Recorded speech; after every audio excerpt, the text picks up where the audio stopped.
Friends कैसे हैं? आशा करता हूँ बहुत ही अच्छे होंगे और आप लोग अपने आरपीएफ कांस्टेबल एग्ज़ाम की तैयारी में बहुत ही अच्छे तरीके से लग चुके होंगे, ठीक है? और जिन्होंने भी अब तक स्टार्ट नहीं किया है तैयारी करना, तो उनसे रिक्वेस्ट है कि आप लोग तैयारी में जुड़ जाइए। आपके पास मात्र 10 दिन का समय बचा हुआ है, ठीक है? ये 10 दिन आपके लिए बहुत ही गोल्डन चांस है कि आप लोग इस जो है परीक्षा को पास करने में अपना जो है लगा दें, ठीक है? अगर आपने यहाँ पे 10 दिन तो आपके रिजल्ट 100% बन जाएँगे, ठीक है? आपके पास 3 सब्जेक्ट को ही यहाँ पे टारगेट न करना है, रीज़निंग, मैथ और जीएस, जीके, जीएस। ये तीनों विषय पे कमांड करना है और ये तीनों ही आप लोगों के प्रोवाइड हो रहा है फ्री ऑफ कॉस्ट में यहाँ पे आपके रीज़निंग सीखो चैनल पे, ठीक है? तो आप लोग बेहतर तरीके से तैयारी कर सकते हैं। जो भी मेरे दोस्त तैयारी करना चाहते हैं, टाइमिंग आपको मालूम है कि आपकी जो है टाइमिंग जो है आरपीएफ के सुबह के 6 एएम पे जो है क्लास होता है और शाम के जो है आप लोगों के 5 जो है पीएम पे क्लास होता है, ठीक है? 2 ही क्लास आप लोगों के प्रोवाइड होते हैं और ये डेली होता है, ठीक है? और दोनों ही क्लास में जैसे इस क्लास में हम लोग करेंगे रीज़निंग प्लस में जो है जीएस के प्रश्न, ठीक है? दोनों मिला के आपके लमसम 40 ठो प्रश्नों को मैं कवर कराऊँगा, जो कि आपके एग्ज़ाम हॉल में 100% है कि इसमें से प्रश्न देखने को मिलेगा। तो बेहतर तरीके से आप लोग इसको तैयार कर लीजिएगा, ठीक है? और सेम टू सेम इसी तरीके के प्रश्न भी आपके दिए जाएँगे, ठीक है? देखिए पहला प्रश्न कह रहा है कि दी गई पंक्ति में लुप्त संख्या ज्ञात कीजिए। बताने की कोशिश करेंगे सभी लोग कि इस प्रश्न का सही उत्तर क्या होने वाला है। यहाँ पे वाट के स्थान पे बताना है और हर एक प्रश्न के लिए आपको मिलेंगे 10 सेकंड का समय, ठीक है? 10 सेकंड में आप लोग कोशिश कीजिएगा कि प्रश्नों को आप लोग मेरे से पहले सॉल्व करें, हर एक प्रश्न को। टेस्ट के तौर पे लेना है हर एक प्रश्न को। जैसे कि पहला प्रश्न है, तो पहले का उत्तर ए होगा कि बी होगा कि सी होगा कि डी होगा, इस तरीके से कमेंट बॉक्स में आप अपना टेस्ट दें, ताकि बेहतर स्कोर जो है आप लोग जो है एग्ज़ाम हॉल में कर पाएँगे, ठीक है? इस तरीके से अगर करेंगे तो।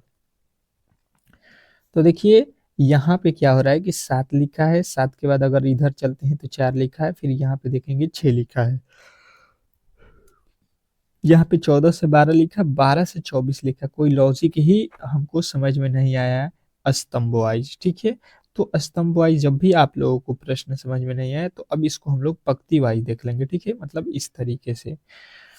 तो देखेंगे 7 से 14 यहाँ पे 2 गुना हुआ है, ठीक है? 4 से 12 यहाँ पे तो 2 गुना नहीं है, तो यहाँ पे फिर लॉजिक जो है आपके गड़बड़ हो रहा है, ठीक है?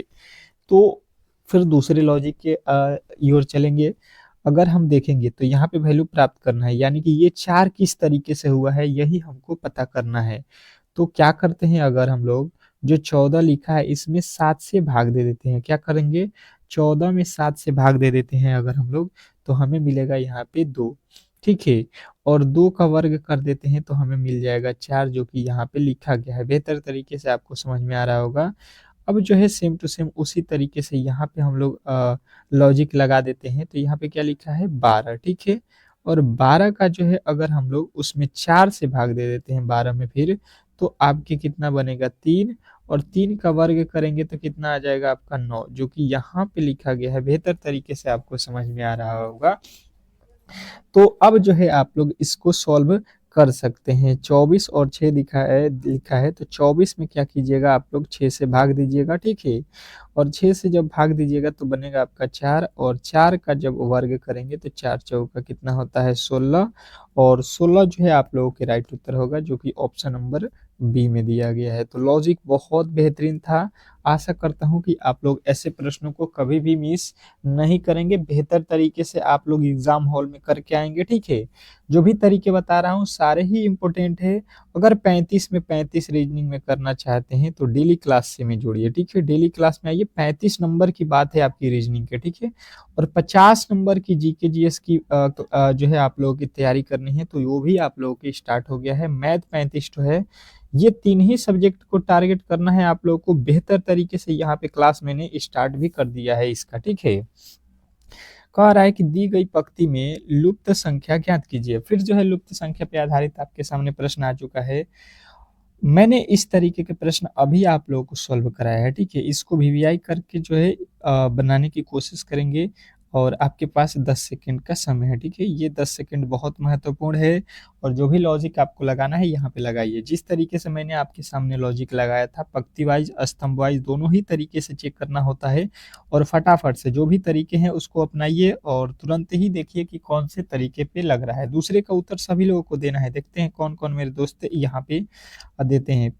15 ठो रीजनिंग के प्रश्न हम लोग करेंगे यहाँ पे और 15 में से यदि आपने 10 को जवाब दे दिया, 10 का, बहुत बेहतर स्कोर आपका माना जाएगा, ठीक है? तो आप लोग वहाँ पे 15 में 15 कर देंगे, ठीक है? मतलब जो भी प्रश्न है आप लोग वहाँ पे कर सकते हैं। जितने भी कठिन प्रश्न हैं उन्हीं को मैंने यहाँ पे रखा हुआ है। तो यहाँ पे देखिएगा अब जो है यहाँ पे क्या होगा, यहाँ पे देखेंगे तो वैल्यू यहाँ पे अधिक है, यहाँ पे अधिक है और यहाँ पर ही हमको निकालना है। तो इसको अगर हम लोग पंक्ति वाइज चलेंगे, इस तरीके से चलेंगे तो हम क्या करेंगे कि 46 और यहाँ पे कितना लिखा है 38, इसी से हमको लाना है 480।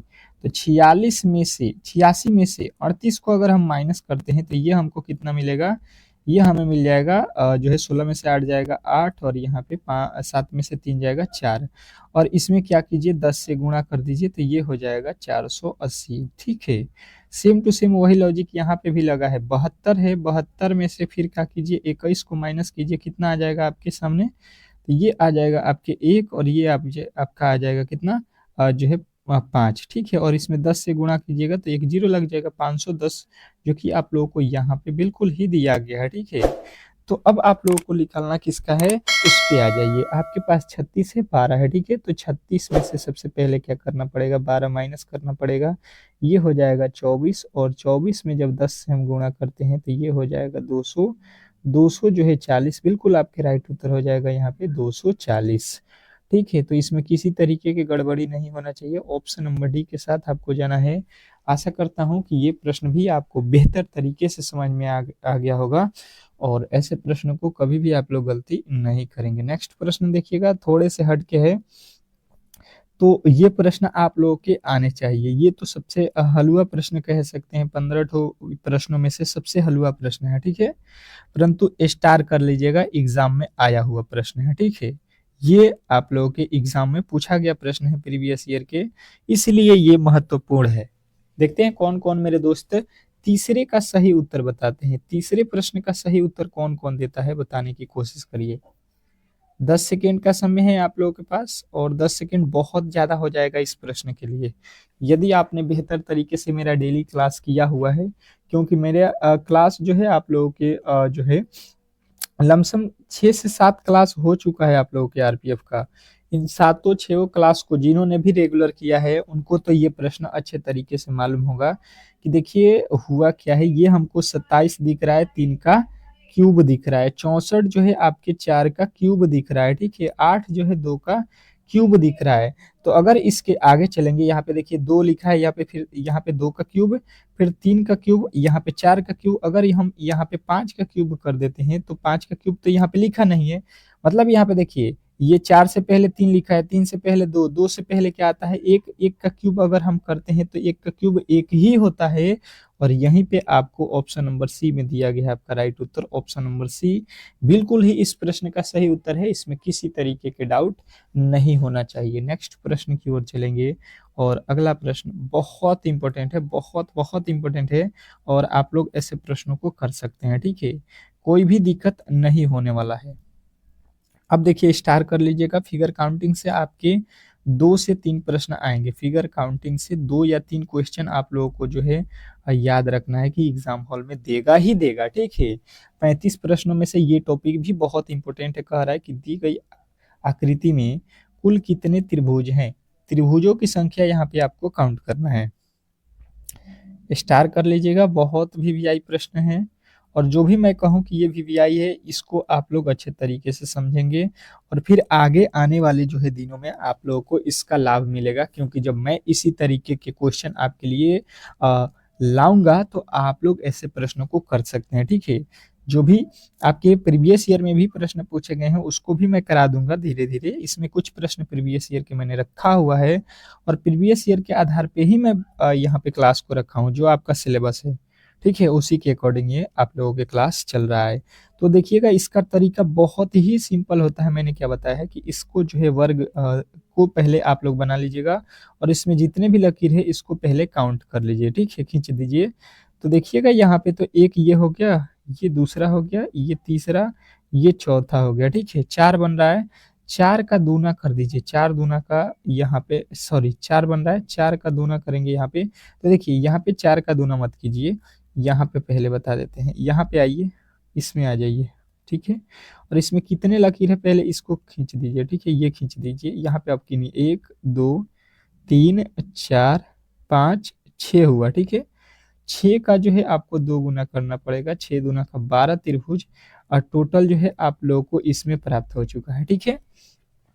वही लॉजिक आपको यहाँ पे लगाना है और यहाँ पे जब हम काउंट करेंगे तो सेम टू सेम उसी तरीके से है। यहाँ पे आपके 1 और ये आपके 2, ये आपके 3 हो गया, 3 तो यहाँ पे लिखा हुआ है 3 हो गया। इधर से काउंट करते हैं तो ये आपको रखना है, यहाँ पे 1 रख दीजिए, ठीक है। 1 के बाद ये हो गया 2, 2 के बाद ये हो गया 3, 3 के बाद ये हो गया इसमें 4, 4 के बाद ये हो जाएगा 5, 5 के बाद 6, इसमें भी 6 हुआ और 6 का जब 2 गुना करेंगे तो 6 दूना का 12 हो गया, ठीक है। अब यहाँ पे 12 और यहाँ पे 12, 12 12 जोड़ेंगे, ये हो जाएगा आपका 24। परंतु आपको यहाँ पे ये भी ध्यान देना है कि ये हम लोगों ने दोनों में ही काउंट किया है, 3 और 4 इस वाले त्रिभुज में भी काउंट किया था और ये वाला त्रिभुज में भी। तो हम लोगों को 3 और 4 दो बार अधिक काउंट किए हैं, तो इसको 2 माइनस कर देंगे तो ये हमको मिलेगा 22। और 22 यदि आपने बताया है तो बिल्कुल आपके राइट उत्तर ऑप्शन नंबर डी, इसमें किसी तरीके का डाउट नहीं होना चाहिए। आशा करता हूं कि आपको ये प्रश्न भी बेहतर तरीके से समझ में आ गया होगा। नेक्स्ट प्रश्न क्या कह रहा है आप लोगों का अगला प्रश्न कि दी गई आकृति का सही दर्पण प्रतिबिंब ज्ञात कीजिए।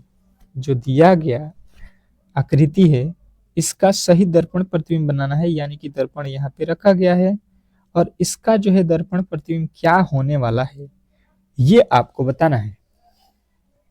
बताने की कोशिश करेंगे, 10 सेकंड का समय है, हर एक प्रश्न आपके 10 सेकंड है और 10 सेकंड बहुत होते हैं दर्पण के प्रतिबिंब के प्रश्नों को सॉल्व करने के लिए, क्योंकि ये आपके सामने है और आप लोग कर सकते हैं। मैंने क्लास में भी आप लोगों को पिछले क्लास में भी इस तरीके के प्रश्न सॉल्व कराए थे। जिन्होंने भी क्लास स्टार्ट कर दिया है डेली उन्हें तो बेहतर तरीके से मालूम है, जो नहीं कर रहे हैं उनके लिए थोड़ी सी प्रॉब्लम है, परंतु आप लोग डेली क्लास में आएंगे तो प्रश्नों को कर सकते हैं, ठीक है। तो चलिएगा देखिएगा यहाँ पे, अगर आप चलिएगा तो यहाँ पे जो है ये वाला उठ के इधर ही तो बनेगा, ठीक है, और यहाँ पे बनेगा ये और यहाँ से इधर चलेगा, ठीक है, और यहाँ पे एक लकीर इस तरीके से बनेगा, ठीक है, यही बनेगा। और यहाँ से जो है आपके क्या हो जाएंगे, यहाँ से एक इधर आएगा और एक यहाँ से इधर आएगा, ठीक है। इस तरीके से जो यहाँ पे बना हुआ है ये हम लोगों ने यहाँ पे उल्टा लिख दिया। ये वाला जो आपका हिस्सा है ये क्या है, यहाँ से जो है निकलेगा और इधर आएगा, ठीक है, इस तरीके से निकलेगा, ऊपर चौड़ा होगा, देखिएगा यहाँ पे चौड़ा है। अब देखिए इस तरीके से होना चाहिए, तो यहाँ पे तो आपके बिल्कुल ही गलत हो जाएगा ये वाला और ये वाला, दोनों ही गलत हो जाएंगे क्योंकि इसका मुंह देखिएगा किधर है, ठीक है। अब जो है आप लोगों को इन दोनों में देख लेना है। यहाँ पे देखेंगे अगर आप लोग तो यहाँ पे जो है आपके वैल्यू एफ का पूरा उलट के लिखा हुआ है, ठीक है, एफ का उल्टा जो है यहाँ पे इस तरीके से होगा, तो ये पूरा गलत है, यानी बचा हुआ जो ऑप्शन है डी इस प्रश्न का राइट उत्तर हो जाएगा। नेक्स्ट प्रश्न, अगला प्रश्न आपके सामने देखिएगा, बिल्कुल आपके लिए बहुत ही बेहतरीन प्रश्नों के साथ इस क्लास को रखा गया है, समझ सकते हैं ये रामबाण ही प्रश्न है आपके एग्जाम के लिए। कह रहे यदि जोड़ को जो है गुणा, घटाव को जो है जोड़, गुणा को जो है भाग और भाग को जो है घटाना कहा जाए तो दी गई जानकारियों के आधार पर निम्नलिखित प्रश्न का सही उत्तर बताने की कोशिश करेंगे। अब जो है प्रश्न मजेदार है और ऐसे प्रश्न आपके एग्जाम हॉल में एक ठो पूछेगा, ठीक है, बहुत इजी होता है। मुझे लगता है कि ऐसे प्रश्नों को अगर आप नहीं कर पा रहे हैं तो कमजोरी बहुत है आपकी तैयारी में, बहुत ही अभी कमजोरी है, क्योंकि ऐसे प्रश्न तो जो है सभी लोग करके आएंगे, ठीक है। बहुत इजी प्रश्न है, इजीली आप लोग कर सकते हैं। देखिएगा 9 लिखा है, 9 के बाद यहाँ पे लिखा है घटाव, तो यहाँ पे घटाव का अर्थ क्या बताया गया है ये आपको देख लेना है। घटाव का अर्थ देखिएगा यहाँ पे जोड़ तो जोड़ कर लीजिएगा 4। अब यहाँ पे लिखा है जोड़, जोड़ का अर्थ यहाँ पे देखिएगा, जोड़ का अर्थ बोला है गुणा, लिखिए तो गुणा लिख दीजिए। फिर भागा लिखा है, ठीक है, और भागा का अर्थ यहाँ पे लिखा है, भागा का अर्थ घटाना लिखा है तो घटाव लिखिए 16। फिर यहाँ पे गुणा लिखा है, गुणा का अर्थ यहाँ पे लिखा है भाग, तो भागा कर दीजिए 2। अब जो है ऐसे प्रश्न को आप लोग इजिली सॉल्व कर सकते हैं बेहतरीन तरीके से। यहाँ पे हो गया 9 प्लस 4 दूना का 8 हो जाएगा, माइनस यहाँ पे अगर भाग देते हैं तो 4 दूना का 8 हो जाएगा, ठीक है। और जो है यहाँ पे 8 से 8 घटेगा तो खत्म हो जाएगा, यानी कि बिल्कुल आप लोगों के राइट उत्तर क्या बनेगा, 9 बन जाएगा, जो कि ऑप्शन नंबर डी में दिया गया है। तो आशा करता हूँ कि ऐसे प्रश्न कभी भी आप लोग जो है गलती नहीं करेंगे, बेहतर तरीके से आप लोग ऐसे प्रश्नों को कर सकते हैं, इसमें किसी तरीके के डाउट नहीं होना चाहिए। नेक्स्ट प्रश्न की ओर चलेंगे और अगला प्रश्न आपके सामने है। क्या कह रहा है आपका अगला प्रश्न कि दिए यदि एल दर्शाता है गुणा को, एम दर्शाता है भाग को, एन दर्शाता है माइनस को और ओ दर्शाता है प्लस को, तो इस जो समीकरण है इसका जो है सॉल्यूशन आपको निकालना है। बताने की कोशिश करेंगे सभी लोग कि इस प्रश्न का सही उत्तर क्या होने वाला है। बेहतर तरीके से बताने की कोशिश करेंगे सभी लोग, इस प्रश्न का सही उत्तर क्या है। चलिएगा बताने की कोशिश कीजिएगा सभी लोग। तो देखिए यहाँ पे समझने की कोशिश करेंगे, जिस तरीके से मैंने पहले इसके पहले वाले प्रश्न को बनाया था सेम टू सेम उसी तरीके से बनाना था, और 10 सेकेंड के आपके समय भी मैंने दिया था, तो आप लोग सॉल्व कर लिए होंगे। देखिए यहाँ पे हो जाएगा 50, 50 के बाद m लिखा है तो m का अर्थ यहाँ पे देखिएगा क्या लिखा है, भागा कर दीजिएगा। फिर 10, o का अर्थ क्या लिखा है, o का अर्थ यहाँ पे लिखा है प्लस, तो प्लस कीजिए। फिर 14 लिखा है, 14 लिखिए। n का अर्थ क्या होता है, एन का अर्थ आपके माइनस होता है, माइनस लिखिएगा 4। एल लिखा है, एल का अर्थ देखिए यहाँ पे लिखा है गुणा, गुणा कर दीजिए 3। अब इसी को आप लोग केवल सॉल्व कर देंगे तो प्रश्न का उत्तर आप लोगों को प्राप्त हो जाएगा। 10 से 50 में भाग दीजिए, कितना हो जाएगा 5 प्लस 14 माइनस 4 तिहाई कितना हो जाएगा 12। 14 में से 12 घटाएंगे कितना हो जाएगा, 14 में से 12 घटाएंगे 2, 5 और 2 जोड़ दीजिएगा, बिल्कुल आपके राइट उत्तर हो जाएगा 7। 7 यदि आपने बताया है तो मुझे लगता है कि इसमें किसी तरीके के आपके डाउट नहीं होना चाहिए और आप लोग बेहतर तरीके से ऐसे प्रश्नों को कर सकते हैं, ठीक है। एग्जाम हॉल में समय भी आप लोगों को नहीं लगेगा यदि डेली आप लोग प्रेस्टिक करते हैं तो, ठीक है। मेन प्रेस्टिक ही होता है किसी भी एग्जाम को क्रैक करना, तो डेली क्लास में आइए और प्रेस्टिक बढ़ाइए, ठीक है। यहाँ पे जो है आप लोगों के अगले प्रश्न को देख लेते हैं। लिखा क्या गया है कि फुटबॉल, वॉलीबॉल, बाहर खेलने वाले खेल और कैरम, इसके बीच आपके वेन डायग्राम बनाना है, ठीक है। 10 सेकंड का समय है। वेन डायग्राम के प्रश्न तो सभी लोगों को आता होगा, ठीक है, क्योंकि मैंने क्लास में डेली 2 प्रश्नों को कराया हुआ है, क्योंकि ये आपके एग्जाम हॉल में भी 2 ठो पूछता है, ठीक है। सिलेबस सिलेबस जो लिखा देख रहे हैं हम लोग उसी के अकॉर्डिंग चल रहे हैं, ठीक है। जीके जीएस का हो, रीजनिंग का हो या मैथ का हो, आरपीएफ के पूरे सिलेबस के अकॉर्डिंग मैंने यहाँ पे आप लोगों के क्लास को रखा हुआ है, तो कोई भी दिक्कत नहीं होने वाला है एग्जाम हॉल में।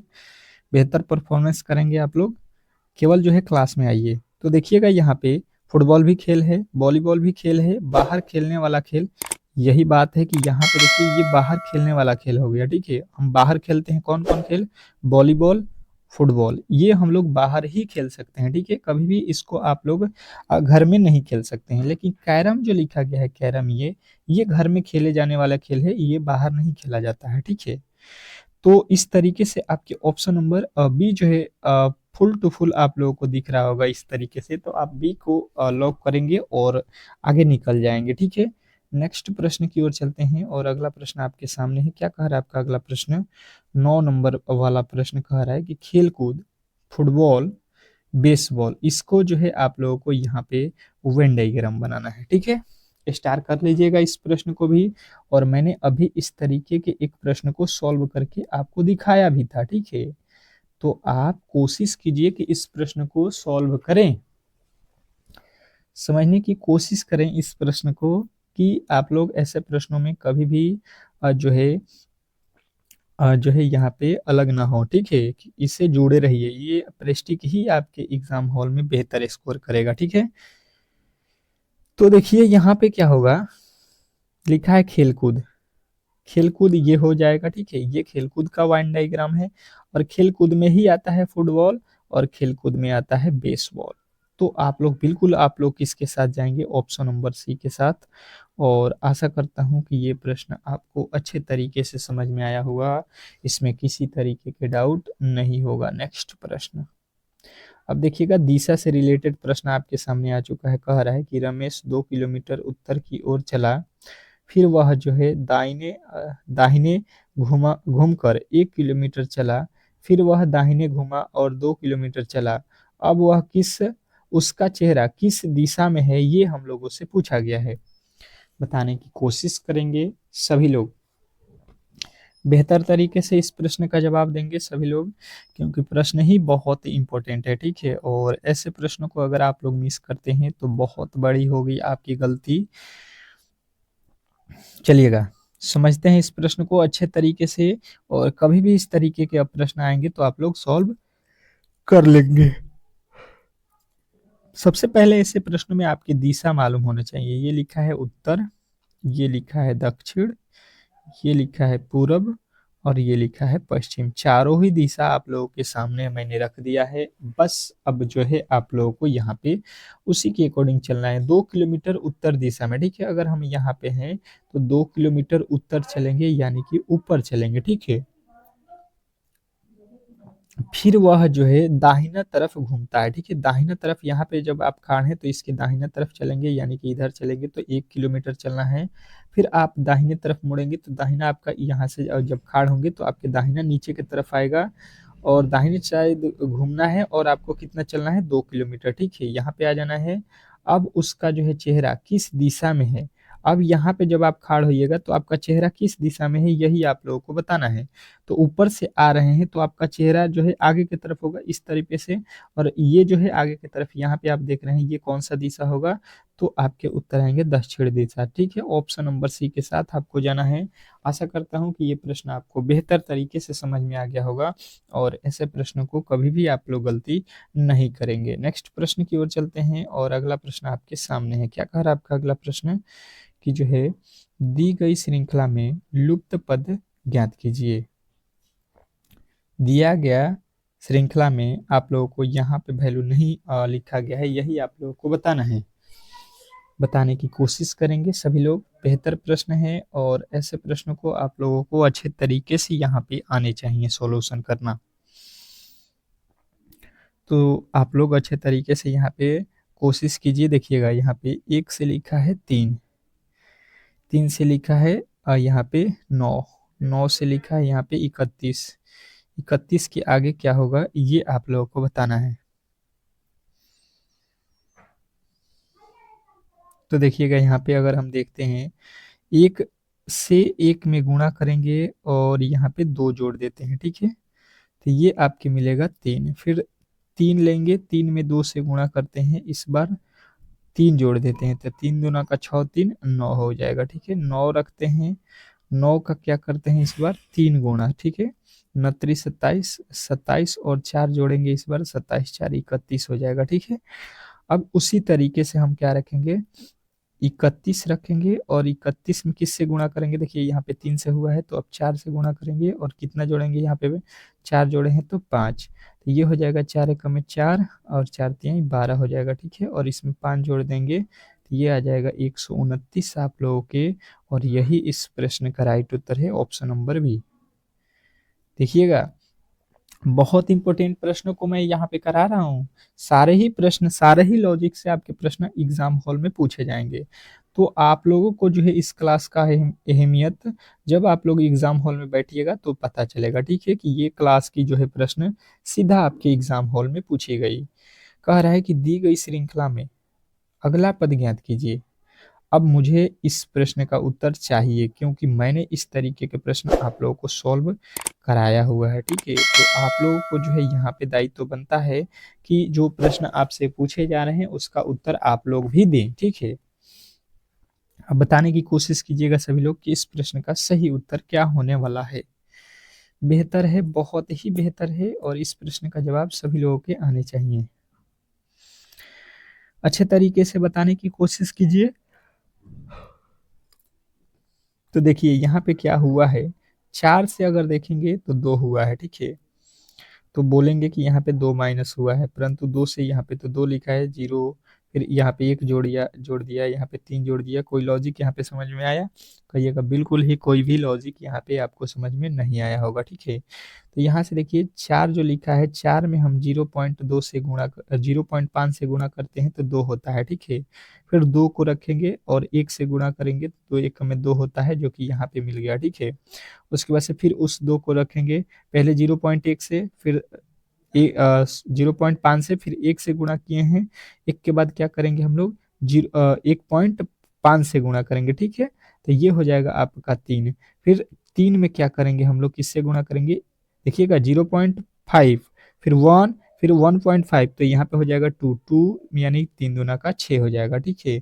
अब 6 में किससे गुणा करना है आप लोग को देख लीजिए, 2 के बाद क्या आता है 2.5, तो ये हो जाएगा 6 दूना 12, 3 15, ठीक है। ऑप्शन नंबर जो है आपके बिल्कुल ए में दिया गया है, तो ए जो है इस प्रश्न का 100% सही उत्तर हो जाएगा, इसमें किसी तरीके के डाउट नहीं होना चाहिए, ठीक है।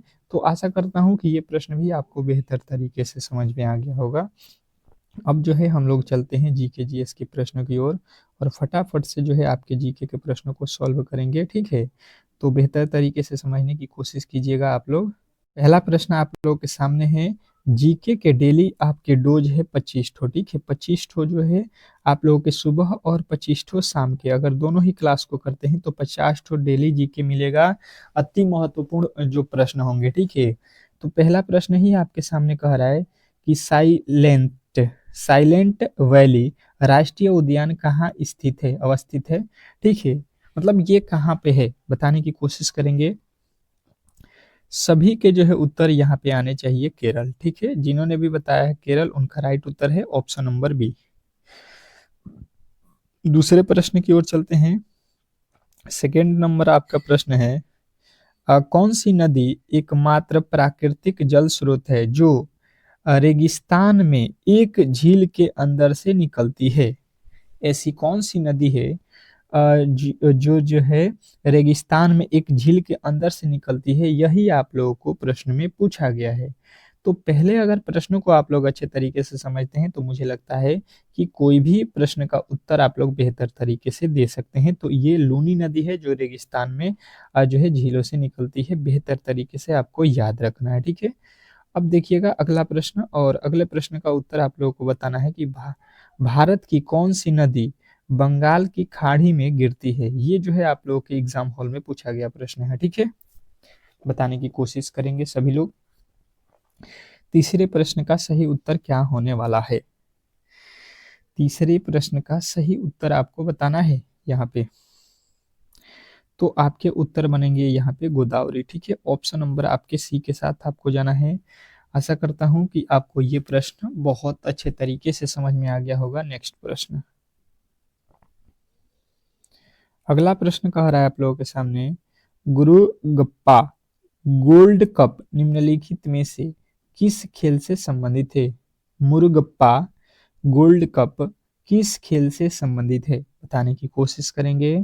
तो आपके उत्तर आएगा हॉकी से, ठीक है। नेक्स्ट प्रश्न, अगला प्रश्न देखिएगा आप लोगों के सामने आ चुका है कि भूमध्य रेखा निम्नलिखित में से किस देश के मध्य से नहीं गुजरती है, बताना है आप लोगों को। यहाँ पे भूमध्य रेखा निम्नलिखित में से किस देश के मध्य से नहीं गुजरती है, किस देश से नहीं गुजरती है, तो आपको बताना है यहाँ पे कि भूमध्य रेखा जो है हम लोगों के प्यारे भारत देश से नहीं गुजरता है। ऑप्शन नंबर आपके सी जो है इस प्रश्न का राइट उत्तर हो जाएगा। नेक्स्ट प्रश्न, अगला प्रश्न आपके सामने है, मोहनजोदड़ो किस नदी के किनारे स्थित है। ये बहुत बार आपके एग्जाम हॉल में रेलवे ने पूछा है, तो इस बार भी पूछेगा। बेहतर तरीके से आप लोग इस प्रश्न को याद रखेंगे, मोहनजोदड़ो किस नदी के किनारे स्थित है, तो आपके राइट उत्तर बनेगा सिंधु नदी के किनारे, ठीक है। नेक्स्ट प्रश्न, अगला प्रश्न देखिएगा आप लोगों के सामने आ चुका है। कह रहा है, टोडरमल द्वारा जब्ती प्रणाली की शुरुआत की गई थी, वह किस मुगल सम्राट के वित्त मंत्री थे, बताने की कोशिश करेंगे सभी लोग कि जो है इस प्रश्न का सही उत्तर क्या होने वाले है, तो आपका उत्तर आएगा अकबर। ठीक है, नेक्स्ट प्रश्न। अगला प्रश्न कह रहा है कि सविनय अवज्ञा आंदोलन कब शुरू किया गया था। ये तो सभी लोगों के उत्तर मालूम होंगे। सविनय अवज्ञा आंदोलन बहुत बार एग्जामिनर पूछता है आपको, तो 1930 ईस्वी में हुआ था, आपको याद रखना है। नेक्स्ट प्रश्न। सातवें हिंद महासागर सम्मेलन के मेजबान के रूप में कौन सा देश कार्यरत था, बताइएगा आप लोग। यहाँ पे अच्छे तरीके से आपके उत्तर आना चाहिए कि ये था आपकी ऑस्ट्रेलिया। ठीक है, नेक्स्ट प्रश्न कह रहा है हैंडबॉल में ड्रिबलिंग बंद करने वाली खिलाड़ियों के पास या शॉट के भीतर पास करना होता है, ये मतलब कितने सेकंड में पास करना होता है, ये आपको बताना है। तो ये मात्र 3 सेकंड में पास करना होता है। ठीक है, नेक्स्ट प्रश्न। ला लीगा शीर्षक किससे जुड़ा है। ला लीगा शीर्षक जो है ये किस खेल से संबंधित है। ला लीगा शब्द जो है आप लोगों ने किस खेल में सुना होगा, देखा होगा, जाना होगा, तो आपके उत्तर आएगा ला लीगा जो है फुटबॉल से संबंधित होता है। ये शब्द आपको अच्छे तरीके से याद रखना है। अगला प्रश्न कह रहा है कि राइडर कप किस खेल से संबंधित है, क्या बताना है आपको। राइडर कप किस खेल से संबंधित है बताने की कोशिश करेंगे, तो आपके बेहतर तरीके से उत्तर यहाँ पे आने चाहिए कि ये जो है गोल्फ से है। ठीक है, नेक्स्ट प्रश्न। अगला प्रश्न कह रहा है निम्नलिखित में से कौन पूर्वी घाट का सर्वोच्च शिखर है। निम्नलिखित में से कौन जो है पूर्वी घाट का सर्वोच्च शिखर है, ये आपको बताना है। बताने की कोशिश करेंगे तो आपके उत्तर बनेंगे महेंद्रगिरी का। ठीक है, ऑप्शन नंबर आपके सी जो है इस प्रश्न का राइट उत्तर हो जाएगा। नेक्स्ट प्रश्न। अगला प्रश्न कह रहा है कि ऊर्जा का वह कौन सा रूप है जो साइकिल चलाते समय उपस्थित नहीं होता है। ऊर्जा का वह कौन सा रूप है जो साइकिल चलाते समय उपस्थित नहीं होता है, बताने की कोशिश करेंगे सभी लोग। सभी लोगों के उत्तर यहाँ पे बनेगा रासायनिक ऊर्जा। ठीक है, नेक्स्ट प्रश्न कह रहा है कि निम्नलिखित में से कौन सा शब्द संविधान अधिनियम 1976 द्वारा जो है प्रस्तावना में सम्मिलित किया गया था, जो कि 42वें संविधान संशोधन की ये बात किया जा रहा है। ठीक है, जो 1976 में आप लोगों के जो है संशोधन हुआ था, तो आपको याद रखना ये जो है समाजवादी है। ठीक है, अगला प्रश्न कर आपका अगला प्रश्न कि निम्नलिखित स्वतंत्रता सेनानियों में से किसने 1943 में एक महिला रेजिमेंट का जो है गठन किया था। तो 1900 जो है आप लोगों के 43 में महिला जो है रेजिमेंट गठन करने वाले कौन थे, आपके सुभाष चंद्र बोस थे। ठीक है, नेक्स्ट प्रश्न। अगला प्रश्न कह रहा है कि दूसरी जैन संगति कहाँ आयोजित की गई थी। दूसरी जैन संगति कहाँ अवस्थित की गई थी, तो आपके उत्तर बनेंगे यहाँ पे ऑप्शन नंबर बी वल्लभी। ठीक है, नेक्स्ट प्रश्न। अगला प्रश्न आपके सामने है कि पर्यावरण संरक्षण अधिनियम कब लागू किया गया था। पर्यावरण संरक्षण अधिनियम कब लागू किया गया था, तो 1946 ईस्वी 86 ईस्वी जो है आपके राइट उत्तर हो जाएगा। ठीक है, नेक्स्ट प्रश्न कह रहे हैं अल्बाट्रॉस शब्द का प्रयोग निम्नलिखित में से किस खेल में किया जाता है। अल्बाट्रॉस शब्द का प्रयोग निम्नलिखित में से किस खेल में किया जाता है, तो आपके राइट उत्तर हो जाएगा गोल्फ। नेक्स्ट प्रश्न। अगला प्रश्न देखिएगा आप लोगों के सामने आ चुका है। सचिन तेंदुलकर ने अपने किस मैच में पहला जो है एक दिवसीय शतक बनाया था। अब देखिएगा यहाँ पे कि सचिन तेंदुलकर हैं जो पहला अपना शतक कब लगाए थे, तो 79वें मैच में। ठीक है, आप समझ सकते हैं जिन्होंने 100 शतक लगाया हुआ है उन्होंने पहला शतक लगाने में 79 मैच लिया है। ठीक है, किस ग्रह को आयरन ऑक्साइड की अधिकता के कारण लाल ग्रह कहा जाता है। तो लाल ग्रह तो सभी को मालूम है कि मंगल ग्रह को ही कहा जाता है। ठीक है, नेक्स्ट प्रश्न। अगला प्रश्न कह रहा है कि ईस्ट इंडिया कंपनी ने बंगाल की दीवानी का अधिग्रहण किस वर्ष किया था। ईस्ट इंडिया कंपनी ने बंगाल की दीवानी का अधिग्रहण किस वर्ष में किया था? तो आपके उत्तर बनेंगे यहाँ पे 1765 में। ठीक है, नेक्स्ट प्रश्न, अगला प्रश्न कह रहा है कि भारत और श्रीलंका को किसके द्वारा विभाजित किया जाता है? बताइएगा, भारत और श्रीलंका को किसके द्वारा विभाजित किया जाता है? तो आपके उत्तर बनेंगे ये जो है पाक जल मरु मध्य में। ठीक है, नेक्स्ट प्रश्न, अगला प्रश्न कह रहा है कि भारतीय संविधान के भाग 4A द्वारा कितने मौलिक कर्तव्य प्रदान किए जाते हैं?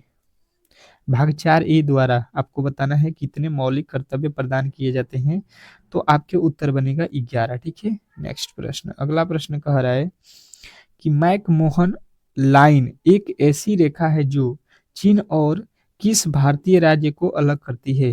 बताने की कोशिश करेंगे।